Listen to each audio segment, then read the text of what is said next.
Hey, SJW feminist, I'm talking to you men and women who are feminist on your safe space, pathetic, pansy-ass college campuses. Listen up. You're so goddamn pathetic that you don't even realize how pathetic you actually are. Look, you say that white men, like me, cisgender white men, are the root to your problems. Well, if you can't find a job, it's not my fucking problem, it's yours. If you get fired for calling somebody a name or insulting them or putting them on the spot or putting a false claim against them and you get fired because of it, not my fucking fault, that's yours. The reason why I'm bringing this up is because you SJWs who call yourselves feminists don't want to take any personal goddamn responsibility. You don't. You want to blame everything that's a problem with you on everybody else so you can feel like a special snowflake and at the end of the day get sympathy when you don't deserve any. Look, the reason why this sounds all harsh is because guess what? You need this criticism. Not everybody's being so light and pussyfooted towards you, not me. I'm not going to be light and pussyfooted towards you. I'm going to call you out exactly for who you are. You're insecure, pathetic people who want to blame all their problems on somebody else because you don't have the courage to better your own, because you don't have the courage to better your own life and you were sheltered your whole entire life. That's exactly who you are. You're sheltered people. You were raised to think that the world would automatically fall in line to your metallic thinking, that you could be treated like kings and queens because you think differently. Well, wake up to the real world. That's not how this world works. You know how this world works? You get a job based on your qualifications. You get a job based on an actual degree that you have. You don't apply for an IT job or a government job with a gender studies degree. You just don't. Somebody who looks at your application and your qualifications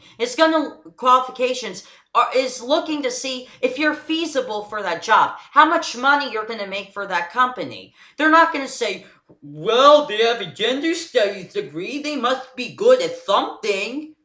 They're not going to say that. They're not going to say that. You're pathetic people. And it sounds harsh, but it's true. There's so many faults with you, you want to blame them on somebody else.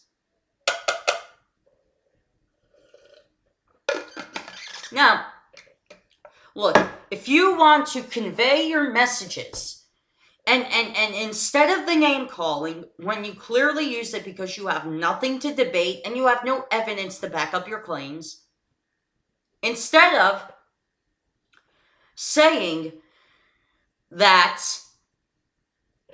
we're the problem, how about you look in the mirror and see what you need to change about yourself?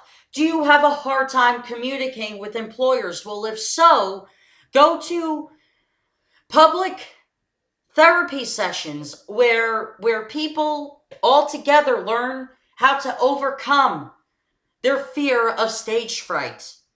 Because there's groups that come together and help each other out.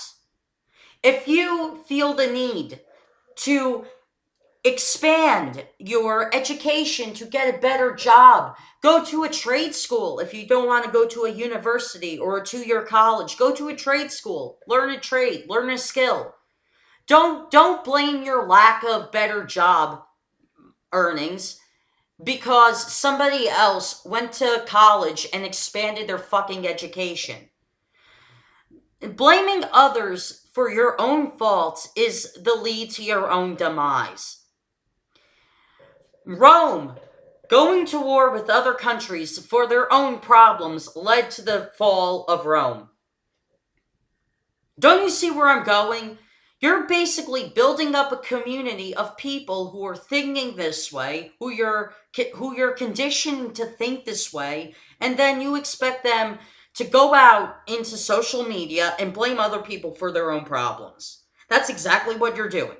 And the problem with this thinking is that At the end of the day, the person who bullied somebody else who has a better job, who has, a compare and contrast way of thinking, like me, for example, instead of bullying somebody like me, how about you actually fix about something about yourself instead of bullying somebody and still feeling shitty about yourself at the end of the day?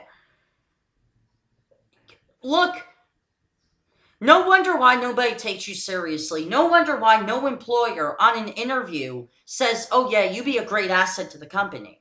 They want somebody who is going to do the hard work. If they sense that in you in the interview, if they see you're dressed to impress, if they see that you're dressed to express yourself in the interpretive dress way, they're not going to hire you.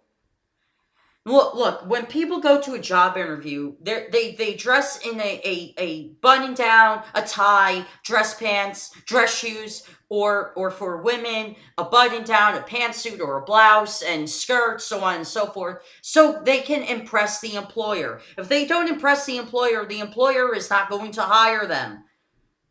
Don't you see where I'm going? In order to improve your life, you have to fix what's wrong with you. Instead of blaming somebody else, how about you fix your own fucking problems? See you guys.